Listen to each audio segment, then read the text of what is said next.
C'est l'un des spectacles les plus époustouflants au monde. Jean Duplessis va suivre la formidable migration des gnous à travers le Serengeti. Il va bientôt y avoir une naissance au sein de ce groupe. Après la période des naissances, les gnous se déplacent vers le nord et vont faire face à la capricieuse rivière Mara. Il y a un énorme crocodile dans la rivière. Un crocodile de cette taille peut se contenter d'un seul repas par an. Jean veut arriver pile au bon moment. Il y a un autre grand groupe qui se dirige vers la rivière. Mais impossible de savoir quand et où les gnous vont la traverser. Ce n'est pas un calendrier, mais leur instinct que suivent ces nomades du Serengeti.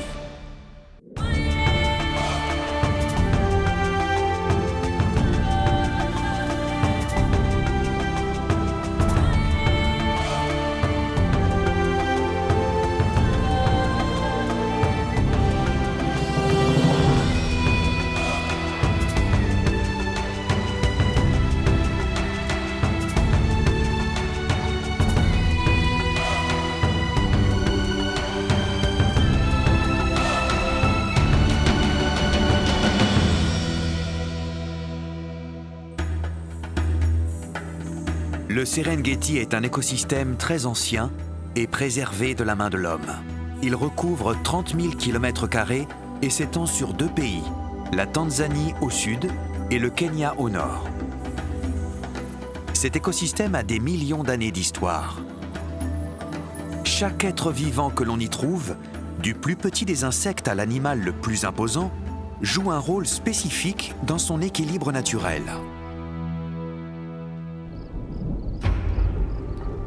L'événement le plus marquant de cet écosystème est la migration des gnous.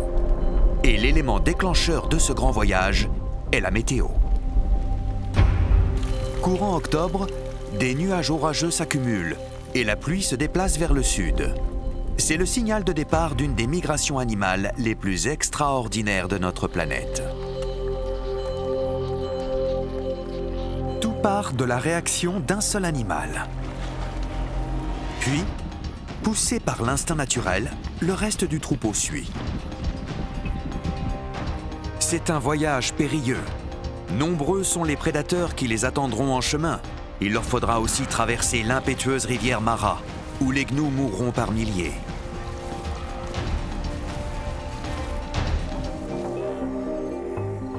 L'expert en faune sauvage et guide de safari Jean Duplessis va suivre ces migrants. Les gnous viennent de parcourir la moitié des 500 km que comprend leur long périple. Ils font halte sur de grands pâturages où des femelles vont pouvoir mettre bas. C'est le plus grand mouvement de naissance synchronisé du monde. On vient de voir une femelle avec une 3e paire de pattes. Elle est en train de mettre bas.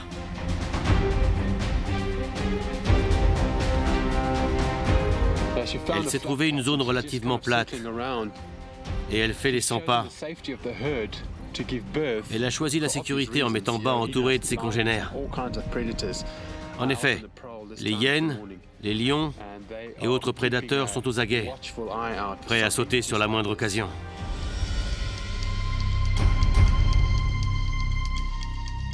Ça va venir d'un moment à l'autre. Et voilà, elle se relève.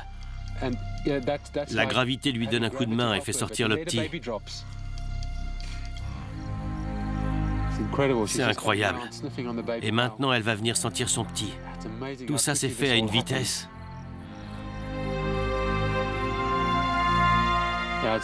Ça doit faire 5 ou 10 minutes qu'il est né. Et le petit commence à remuer. Il essaie de se mettre debout en poussant sur ses pattes arrière. Mais elles sont très instables. Dans 5 minutes, il aura déjà plus d'assurance.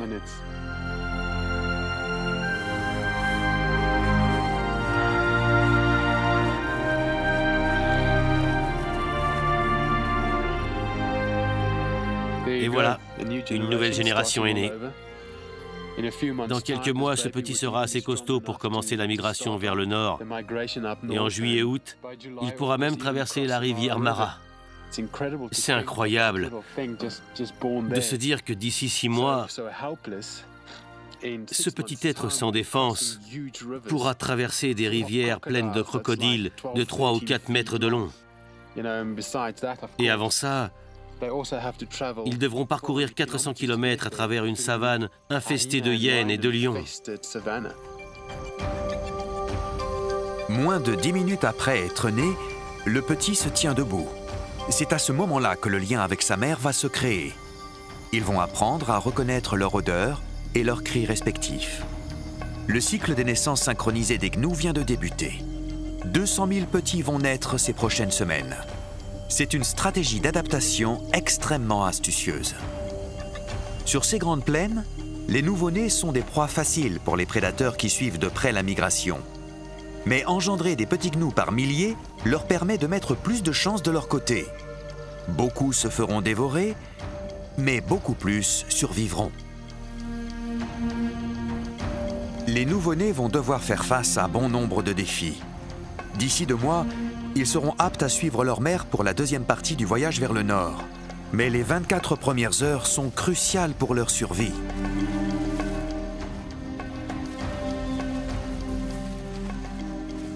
Et avec autant de naissances en si peu de temps, la première journée est éprouvante. Il y a un point d'eau un peu plus loin. C'est l'un des seuls dans la zone. Donc tous les animaux l'ont trouvé. Ils se régalent. Ça chahute. Pour la plupart des gnous nés ce matin ou hier soir, c'est la première fois qu'ils vont boire. Et on peut dire que c'est un peu le chaos. Les petits se mettent à courir et perdent leur mère. Et en plus, ils ne tiennent pas bien sur leurs pattes. Celui-là, sur l'herbe, a visiblement perdu sa mère. Plusieurs gnous femelles l'approchent et le sentent pour lui donner un peu d'attention. Le pauvre petit a dû naître ce matin et il a déjà perdu sa mère. Tiens, un autre petit l'approche. Il est encore plus jeune que le premier. Il est minuscule et il a encore son cordon ombilical.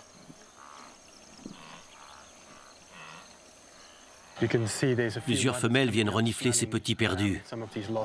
Et elles les rejettent aussitôt qu'elles savent qu'ils ne sont pas à elles. Les gnous ressemblent beaucoup aux chauves-souris ou aux flamants roses, dans le sens où la mère reconnaît la fréquence du cri de son petit. Il n'est pas rare pour les nouveau-nés de se perdre, mais ils finissent toujours par retrouver leur mère.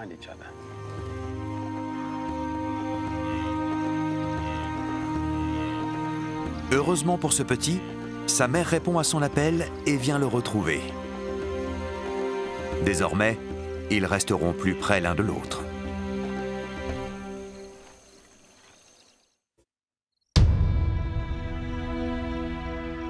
Jean Duplessis, expert en faune sauvage et guide de safari, est au cœur des plaines du Serengeti pour suivre la longue migration des gnous. Nous sommes en février. Les animaux ont déjà parcouru la moitié de leur périple. Jean s'est posté dans les plaines du sud pour observer le processus de naissance synchronisée. Les femelles gnous mettent toutes bas durant la même période. Des centaines de milliers de petits naissent en l'espace de 2 à 3 semaines. Pour cette espèce nomade, c'est une excellente stratégie de survie. Les nouveau-nés sont vulnérables face aux prédateurs qui suivent de près la migration. Leur sécurité tient au fait qu'ils sont nombreux. Les femelles synchronisent les naissances et mettent bas en masse. Certains se feront dévorer par les prédateurs, mais avec autant de gnous, la relève est assurée. Pour les gnous, la vie démarre fort. Ils peuvent galoper à peine 10 minutes après la naissance. Les 24 premières heures sont cruciales pour eux. C'est durant cette période qu'ils tissent un lien avec leur mère. Mais dans un troupeau aussi grand, certains petits s'égarent. Jean a trouvé un petit errant seul le long d'une route. Je viens de trouver un petit gnou qui est visiblement perdu. Et quand ils sont jeunes, ils jettent leur dévolu sur n'importe qui ou n'importe quoi. Il a vu notre voiture et s'est mis à courir vers nous. Les nouveau-nés ont tellement besoin qu'on prenne soin d'eux que même si je sortais de la voiture, ils viendraient me voir pour avoir de l'attention. C'est assez triste. Le petit retourne vers la plaine pour chercher sa mère. Heureusement, il prend le chemin qui le mènera vers son troupeau, où il trouvera protection. Il a eu de la chance, parce qu'un peu plus loin, Jean repère un prédateur. Je viens d'apercevoir une femelle guépard. D'après la façon dont elle se tient, elle est en position de chasse. Ses yeux sont rivés sur les gnous. C'est un grand troupeau, mais il y a aussi 4 ou 5 gazelles de Thompson qu'elle pourrait plus facilement attaquer. En plus, on dirait que les gazelles se rapprochent peu à peu de là où elle est. Mais elles ne l'ont pas vue. La voilà.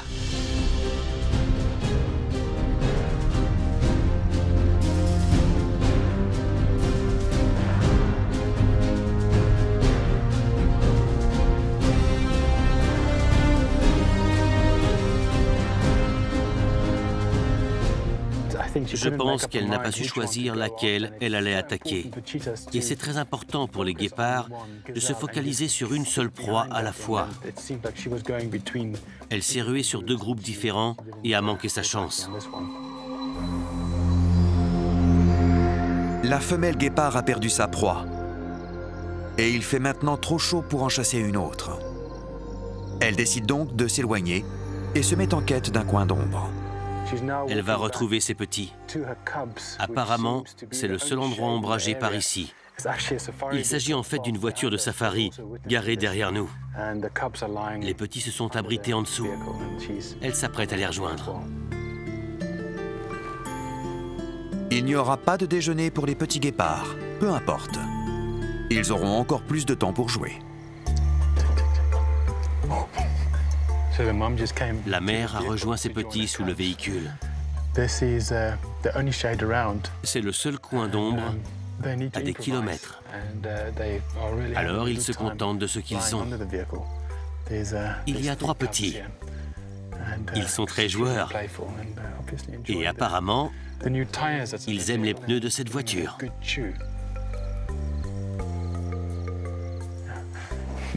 Les passagers vont être coincés ici un moment. J'essaie de faire en sorte qu'ils ne viennent pas sous notre voiture à nous. Parce que sinon, nous serons coincés. Ces guépards ont l'air de vouloir rester sous la voiture. Alors j'espère que les passagers ont prévu leur repas. Ou alors, ce sera eux le repas.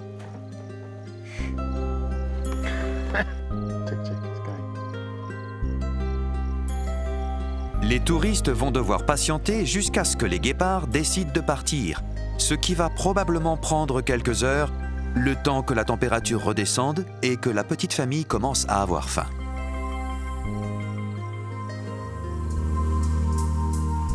Les gnous vont passer les prochains mois dans les plaines, où ils pourront se nourrir d'herbes tendres et s'occuper de leur nouveau-né. Mais bientôt, la pluie va se déplacer vers le nord et va pousser le troupeau à reprendre la route. La migration des gnous n'est pas seulement un événement majeur dans les plaines du Serengeti. C'est la clé de l'équilibre de cet écosystème. Durant toute l'année, le passage de millions de gnous a un impact considérable sur le paysage. Les animaux broutent l'herbe comme autant de tondeuses à gazon et permettent à de nouvelles herbes de pousser et à la vie de perdurer. Mais ces millions de gnous laissent une trace de leur passage. La plupart de leurs excréments contribuent à fertiliser la terre et donc à renouveler la flore. Mais il y en a tellement que la nature a trouvé la solution pour ne pas que les plaines en soient envahies. Dans le Serengeti, une armée de minuscules soldats se met à l'œuvre. Ce bousier est en train de modeler une boule à partir d'excréments de zèbres. C'est incroyable de pouvoir assister au processus de A à Z. Le bousier prend un morceau de fumier et sélectionne avec soin d'autres morceaux qui viendront s'ajouter à son œuvre. Il utilise ses pattes en forme de pelle pour aplatir le tout et en faire une boule compacte. Maintenant, il va faire rouler sa boule et essayer de la recouvrir de terre pour en faire un écrin très résistant qui protégera son œuf et qui deviendra ensuite une larve. Ah tiens, voilà, c'est époustouflant. Cette boule fait à peu près 10 fois la taille de ce bousier. Mais il arrive à la faire rouler. Et il va la faire rouler sur une distance relativement longue en plus. Et encore une fois, le but est de couvrir cette boule d'excréments encore humide de terre. L'activité des insectes est vitale pour l'écosystème. À l'image des paysages grandioses du Serengeti, même les plus petites créatures font les choses en grand. On trouve des structures de boue et de glaise à travers toute l'Afrique. Elles sont l'œuvre des termites. Ces architectes, bien que minuscules, jouent un rôle crucial. On pourrait penser que ce sont les 2,5 millions d'animaux qui migrent qui mangent le plus d'herbe. Mais les vrais champions, ce sont eux. Au sein d'une colonie de termites, il n'y a pas de mâle ou de femelle. En théorie, ce sont toutes des femelles stériles. Mais elles ont un système de catégorisation. Et d'après ce que je vois, chacune a une fonction qui lui est propre. Il y en a qui apportent de la boue pour faire le terrier, et d'autres qui ramassent des feuilles mortes. Il y a aussi ces grosses termites, les soldats, qui passent entre les autres et secouent la tête. C'est une sorte de signal, et je suis sûr qu'il est perturbé par ma présence. Il est en train de prévenir les autres qu'il y a quelque chose qui les approche. Leur seul but est de défendre les plus vulnérables d'entre eux. Les termites moissonneurs ne transportent pas les feuilles mortes grâce à leurs mandibules. Ils les ingurgitent et les régurgitent une fois de retour dans le terrier. Ces plantes agissent ensuite comme un substrat sur lequel pousseront des champignons, la nourriture des termites. C'est aussi l'une des raisons pour laquelle ils construisent des cheminées. Ça permet d'avoir un système d'air conditionné qui maintient le terrier à une température de 26-27 degrés Celsius, soit l'environnement idéal pour cultiver des champignons. Les termites moissonneurs mangent énormément d'herbes et de plantes. Leurs habitudes alimentaires et la construction de leur terrier ont un impact sur la composition du sol. En Afrique, on trouve une multitude de terriers différents, et la plupart sont souterrains. Si je regarde celui-ci de plus près, je remarque que ces cheminées descendent à au moins 2 mètres dans le sol. Les termites ne vivent pas dans le système de ventilation, alors ils ne voient pas d'inconvénient à ce que d'autres viennent y trouver refuge. Dans ce terrier, il y a aussi un nid d'abeilles à miel. Je les vois entrer et sortir depuis tout à l'heure. Mais ce qui est encore plus intéressant, c'est qu'il abrite aussi un prédateur. Un petit prédateur qui se nourrit principalement d'invertébrés, comme le mille-pattes. Parce qu'il y a beaucoup de restes autour du terrier. Il y a même un oiseau mort à l'intérieur. C'est vraiment un écosystème incroyable.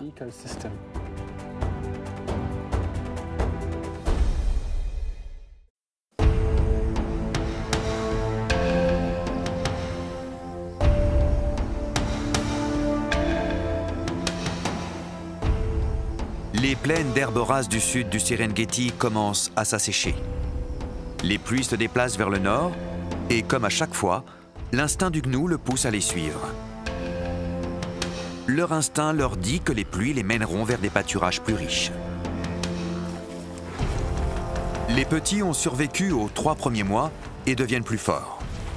Il le faut, parce que dans 2 mois, ils devront relever le plus gros défi de leur vie. Leur première traversée de la rivière Mara, infestée de crocodiles.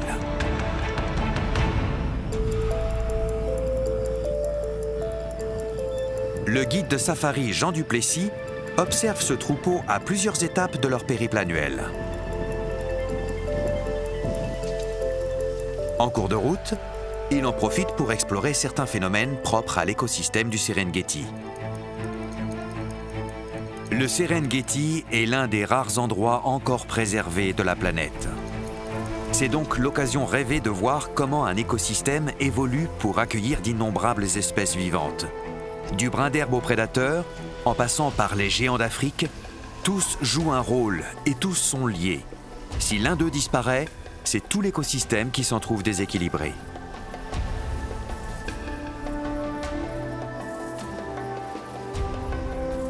L'éléphant de savane fait partie des géants d'Afrique et son impact sur l'écosystème est proportionnel à sa taille.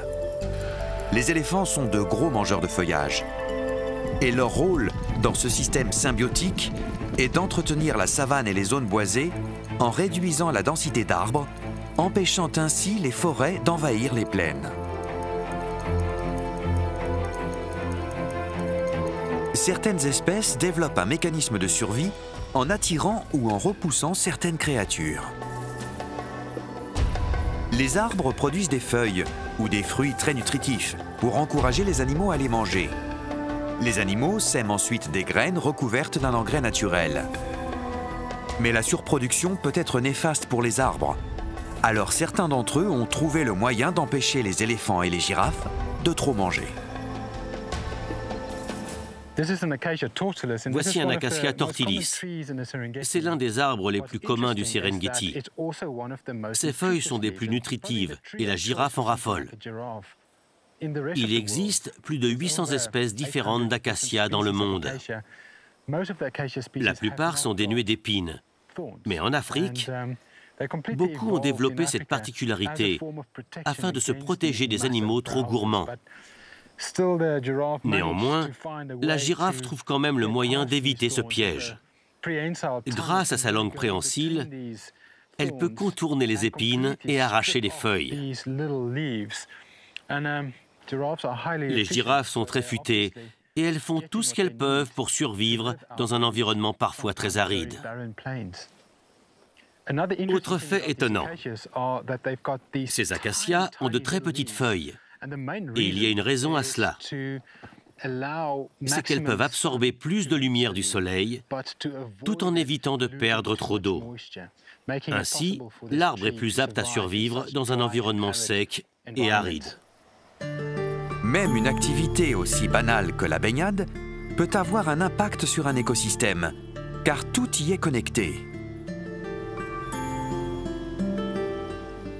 Nous sommes au cœur du Serengeti, là où il y a de l'eau toute l'année. Et nous avons repéré un groupe d'éléphants venus se désaltérer. Les adolescents sont très enthousiastes. C'est l'occasion pour eux de se rafraîchir et de s'amuser. Dans un écosystème équilibré, même une activité en apparence insignifiante, comme la baignade, peut impacter d'autres espèces. Plus les éléphants pataugent dans cette mare, plus celle-ci devient profonde.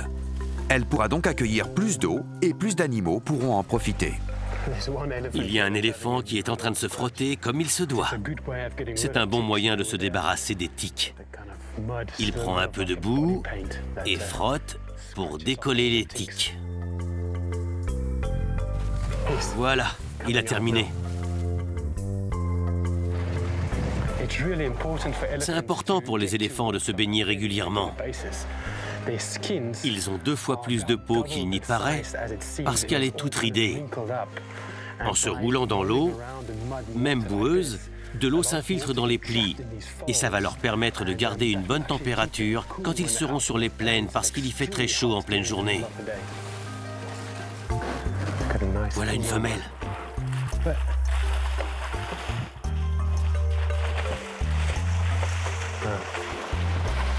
Je crois qu'elle n'a pas aimé que je l'appelle femelle.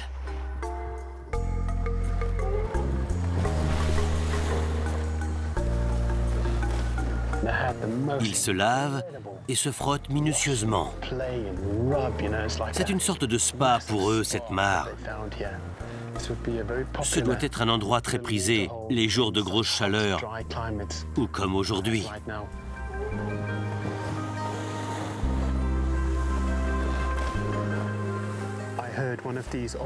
Je viens d'entendre un de ces bruits qu'ils font avec leur ventre et qui signifie qu'ils veulent bouger.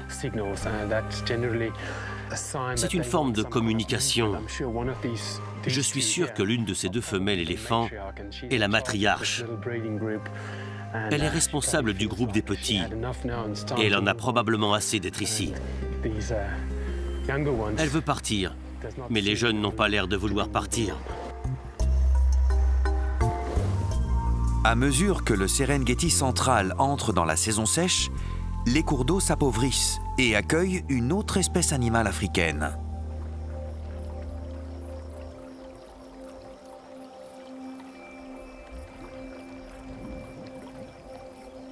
Derrière moi se trouve le fleuve Orange, l'un des nombreux fleuves périodiques du Serengeti. C'est un cours d'eau qui longe les plaines et qui devient le fleuve Orange pendant la saison des pluies. Là-bas, il y a une sorte de barrage et les hippopotames ont l'air de bien s'y amuser. C'est un endroit très apprécié des touristes, d'où on peut souvent observer des groupes d'hippopotames. Malheureusement pour eux, la saison sèche gagne du terrain et toute cette eau va finir par disparaître. Ça peut être catastrophique pour les hippopotames si on atteint des pics de chaleur.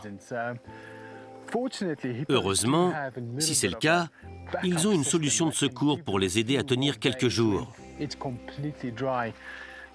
Ils sécrètent leur propre crème solaire.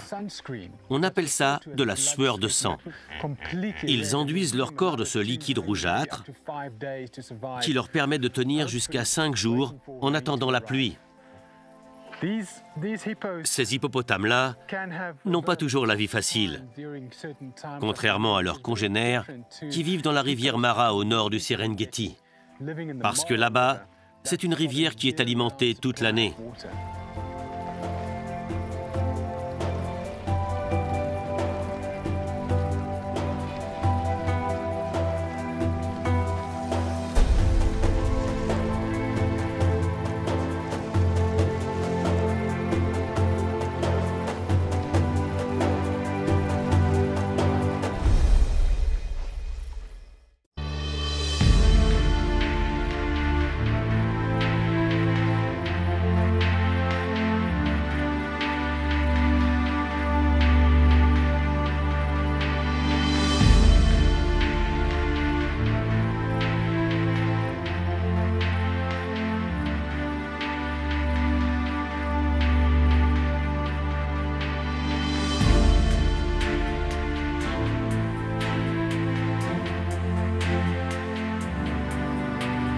Nous sommes en juillet.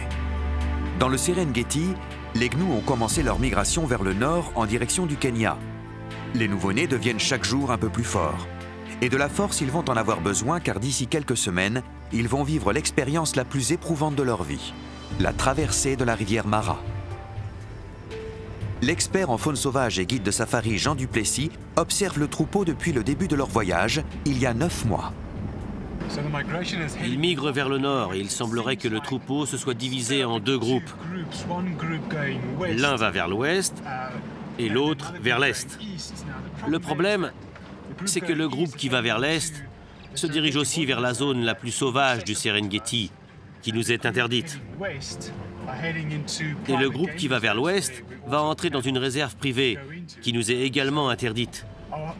Donc, notre seul espoir est de rejoindre ces 2 groupes plus au nord. Et peut-être qu'ils se rassembleront là-bas pour reformer ce troupeau immense. La bonne nouvelle pour Jean, c'est que les gnous vont se déplacer très vite, et pour cause. Ils vont traverser des zones boisées dans lesquelles ils se sentent vulnérables. Les lions et d'autres prédateurs peuvent s'y cacher facilement, ce qui leur donnera un avantage certain lorsqu'ils voudront chasser les gnous. La partie centrale du Serengeti entre en saison sèche. À mesure que les pluies se déplacent vers le nord, les cours d'eau s'appauvrissent, laissant derrière eux de petites mares. Différentes espèces en sont impactées. Les mares sont prises d'assaut par les animaux qui veulent se désaltérer ou se rafraîchir, ce qui en fait le terrain de chasse idéal pour les prédateurs, comme les lions. Je suis passé sur un pont et j'ai vu un lion mâle allongé au bord de la rivière. Nous sommes à la naissance de la rivière Grumeti. Ils ont tué un zèbre et ils l'ont déjà bien entamé. On dirait qu'il va le ramener à l'ombre. Les zèbres se sont probablement arrêtés pour boire et ces lions les ont attaqués. Je dirais qu'ils sont relativement jeunes parce que leur crinière n'est pas bien touffue. Ils ne doivent pas avoir l'habitude de chasser. Alors ils se sont sûrement dit que ce serait plus facile pour eux d'attendre que les zèbres viennent boire. Et maintenant, ce lion essaie de ramener sa prise à l'ombre, mais il fait très chaud et il doit économiser son énergie. Il y a aussi un gros crocodile dans la rivière qui guette la carcasse. Le lion rugit et on voit que le crocodile ouvre sa gueule, comme pour impressionner le lion. C'est assez incroyable de voir ça.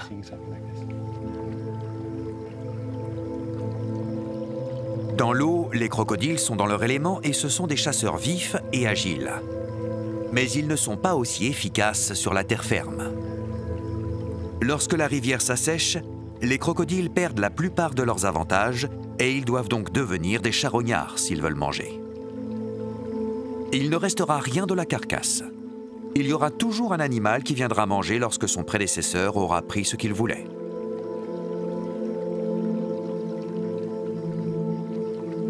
Le lion est tellement rassasié qu'il a la peau du ventre tendue.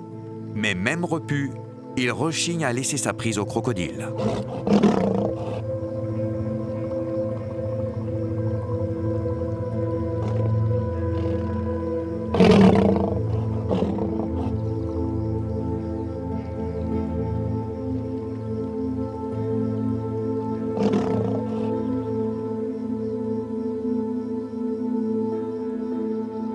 Le jeune lion s'éloigne.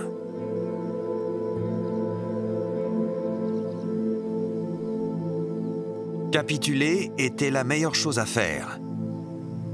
Même sur la terre ferme, hors de son élément, le crocodile reste un ennemi redoutable. Il a la mâchoire la plus puissante de la planète, au moins 3 fois celle du lion. Tandis que les crocodiles de cette rivière font tout ce qu'ils peuvent pour se trouver un dîner, leurs congénères de la rivière Mara sont dans leur élément et attendent sagement le festin annuel.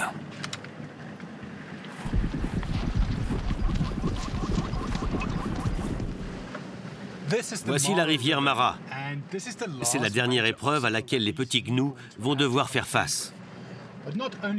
Non seulement les gnous vont devoir traverser et se voir décimés de plusieurs milliers d'entre eux, mais ils vont aussi devoir éviter les crocodiles qui les attendent patiemment depuis 1 an.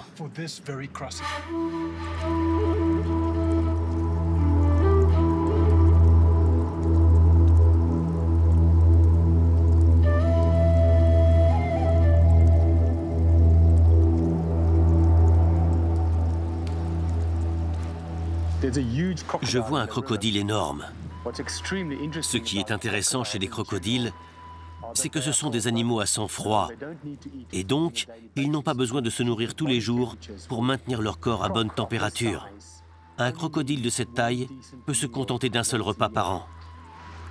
Les crocodiles du Nil sont les créatures qui se rapprochent le plus de ce à quoi ressemblaient les dinosaures géants. Leur apparence n'a pas changé depuis cette époque. Et ils sont la preuve que le mode de vie d'un animal est déterminé par son anatomie. Et ils n'ont pas eu besoin d'évoluer tant que ça.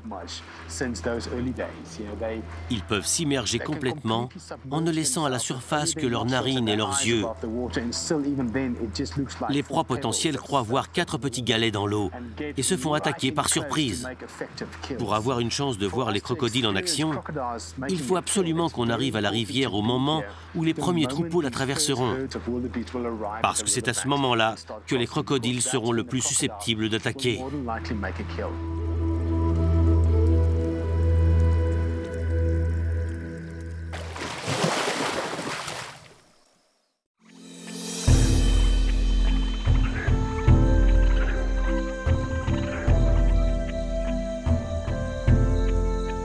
Le mois d'août est arrivé et bientôt les troupeaux de gnous seront de retour à la rivière Mara. C'est là que Jean a commencé à suivre leur migration, il y a presque 1 an. Le périple s'étend sur 500 km et il touche à sa fin. La rivière Mara est l'artère principale de l'écosystème du Serengeti du Nord. Elle coule à travers 2 pays. Elle prend naissance dans les hauteurs du sud du Kenya, serpente jusqu'à la frontière tanzanienne, pour finir sa course dans le lac Victoria. Son flot continu divise le parc en 2. Les gnous se dirigent vers de grandes étendues d'herbes tendres, de l'autre côté de la rivière, où ils passeront les 3 prochains mois.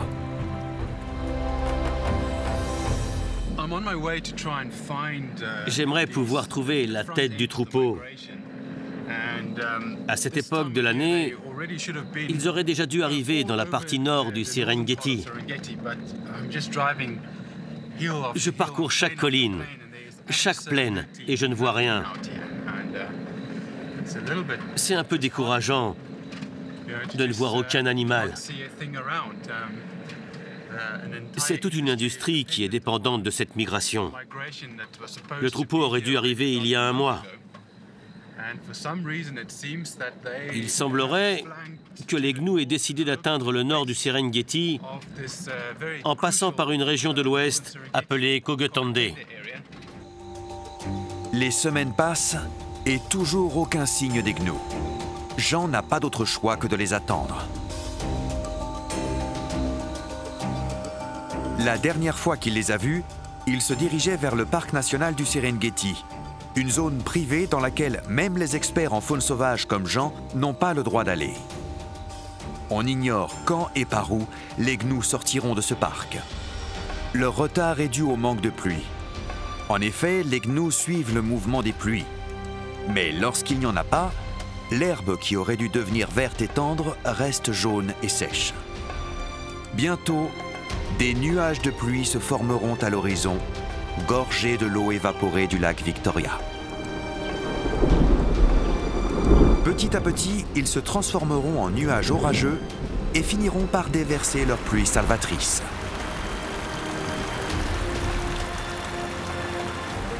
Ces tempêtes brèves mais intenses quadrillent le nord du Serengeti, puis se déplacent vers les pâturages au nord de la rivière Mara.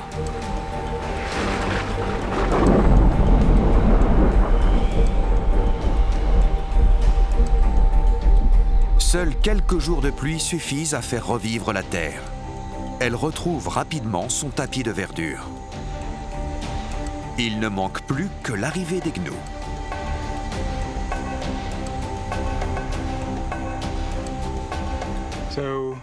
Je suis arrivé un peu en avance. Les animaux ne vont pas tarder. Il y a eu des grosses averses la nuit dernière. Et ça, en général, ça attire les troupeaux. Il n'y a pas grand-chose à faire à part attendre. Mais il y a quand même pire comme endroit pour patienter que le Serengeti. À l'appel de la pluie, les gnous se remettent en marche. La question est de savoir par où ils vont arriver.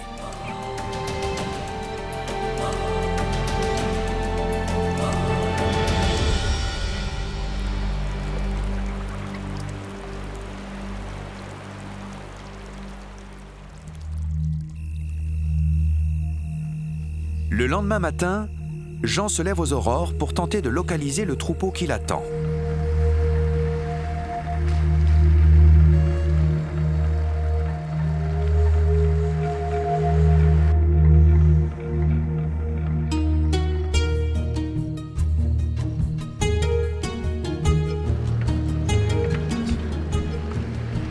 Là-bas au fond, c'est là que la tempête a éclaté hier soir.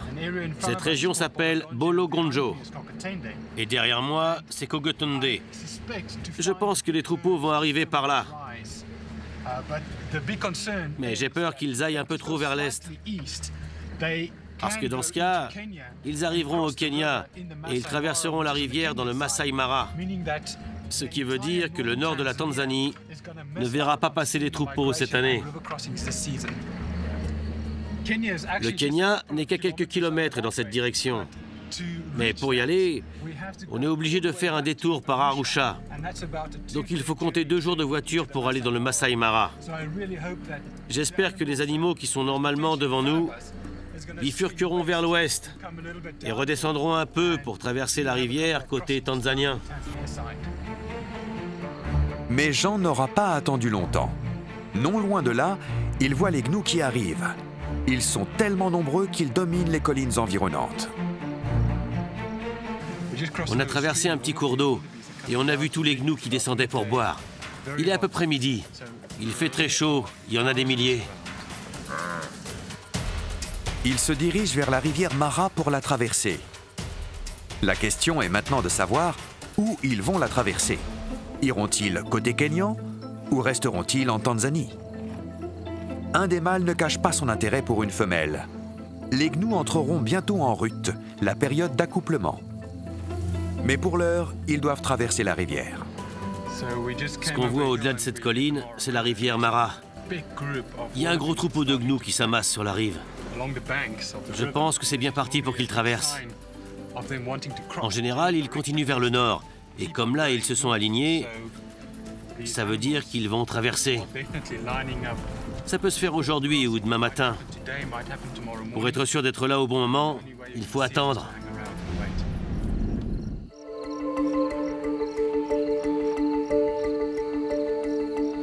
La migration des gnous est l'un des spectacles les plus époustouflants du monde animal. Ils passent leur vie à se déplacer et chaque année, ils voyagent d'un bout à l'autre du Serengeti. Nous sommes en août et les gnous vont vers le nord. Leur périple s'achève avec la traversée de la rivière Mara, infestée de crocodiles. Ce qu'on voit au-delà de cette colline, c'est la rivière Mara. Il y a un gros troupeau de gnous qui s'amassent sur la rive. Je pense que c'est bien parti pour qu'ils traversent. Ça peut se faire aujourd'hui ou demain matin. Pour être sûr d'être là au bon moment, il faut attendre. Jean poursuit son observation. Il y a 6 mois, de nouveaux gnous sont nés. Par expérience, les adultes savent que la traversée de la rivière est une étape éprouvante. Mais les nouveau-nés vont vivre cette expérience pour la première fois. L'évolution s'est chargée de synchroniser les naissances pour que les nouveau-nés aient le temps de prendre des forces avant d'affronter la rivière. Le groupe que j'ai en face de moi compte probablement 2 ou 3 000 têtes. Mais plus au nord, il y a un autre groupe de quelques milliers de gnous aussi. Et on dirait qu'ils ont repéré le groupe qui est ici et qu'ils viennent les rejoindre. On a aussi un 3e groupe plus au sud. Et eux aussi viennent vers la rivière. Donc je pense que je suis très bien placé pour observer ces 3 groupes. En fonction des événements, on en suivra un de plus près. Jean est arrivé pile au bon moment. Le 2e groupe de gnous qui vient de l'ouest est sorti de la zone protégée et de Kogetende. Ils arrivent dans sa direction. La traversée s'annonce mouvementée. Malgré la présence de milliers de gnous sur la rive, les crocodiles restent tranquilles. Tous les passages potentiels sont passés en revue par les leaders, qui évaluent les chances de survie du troupeau. Ils finissent par se décider et un gnou courageux s'avance, entraînant avec lui ses milliers de congénères.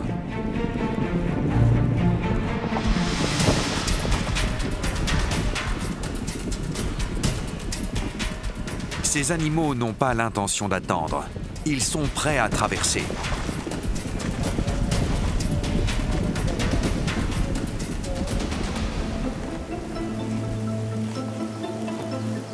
Le premier gnou s'élance, accompagné de son petit.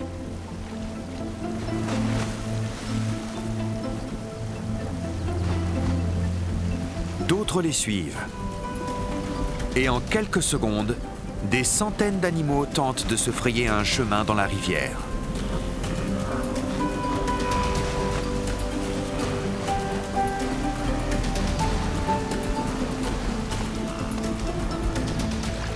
Toute cette agitation attire les crocodiles.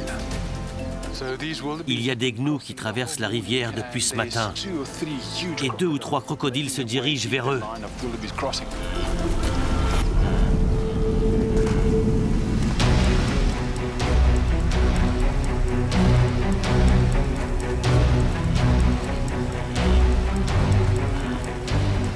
Les crocodiles se positionnent à la sortie, là où les gnous seront à bout de force. Dès que les crocodiles apparaissent, le reste du troupeau s'abstient de traverser.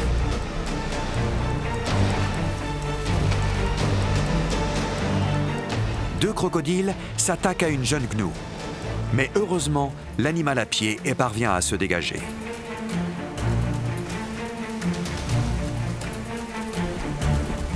Les gnous se réfugient sur la terre ferme.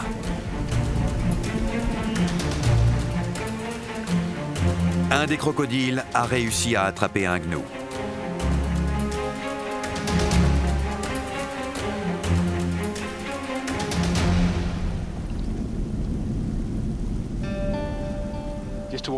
Vers la fin de la traversée, un énorme crocodile a attaqué un jeune gnou qui tentait de monter sur le rivage. Il l'a tiré vers le fond et un deuxième crocodile s'est invité. Il a littéralement arraché la tête du gnou et tous les autres sont arrivés. On ne les a plus revus ensuite.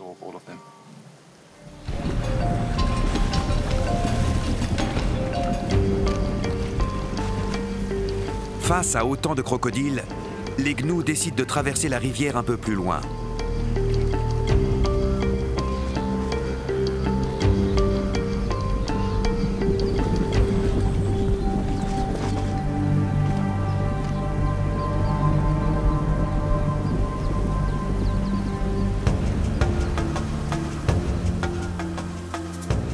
Ça doit faire à peu près 30 minutes qu'on est là.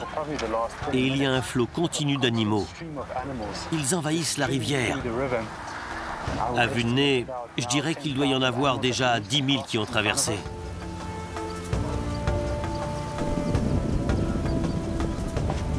Les gnous passent toute leur vie en troupeaux nomades dans le Serengeti. Constamment en déplacement, ils ne s'arrêtent que brièvement avant de repartir pour suivre la pluie en quête de vert pâturage. Ils sont en quelque sorte devenus les jardiniers des plaines, même s'ils sont nombreux à tomber entre les griffes de prédateurs en chemin. Cet écosystème a évolué naturellement, il est parfaitement équilibré. Chaque brin d'herbe, chaque créature qui foule cette terre, chaque oiseau qui fend cette terre, joue un rôle capital dans le cycle de la vie des plaines du Serengeti.